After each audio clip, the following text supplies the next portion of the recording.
6. Au sujet de la réponse du Rav Uziel que vous avez confirmée sur l'autorisation de sculpter. À condition d'éviter de faire une statue humaine complète ou un buste avec tous les traits du visage et évidemment tout sujet lié avec l'idolâtrie.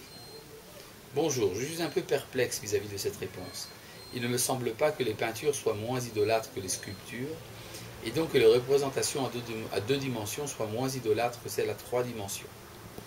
Du coup, si on doit s'abstenir de réaliser un buste avec tous les traits du visage, en quoi cette injonction ne s'appliquerait-elle pas aux photos de portraits au plus large et aux enregistrements vidéo?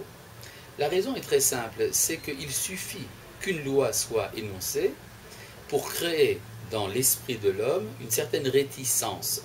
Or, la réticence, c'est ça qui nous sauve de l'idolâtrie.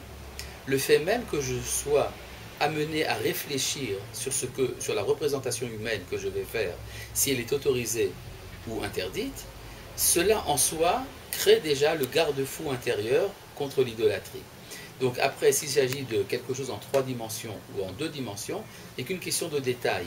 La raison pour laquelle c'est ce qui est tridimensionnel qui a été interdit formellement, ce sont finalement des raisons historiques. Parce que dans la tradition des idolâtres, c'était surtout les sculptures qui étaient adorées. Donc maintenant, ça n'a aucune importance de savoir qu'est-ce que la halakha va précisément interdire. Simplement le fait même d'y penser, cela déjà amène le résultat désiré.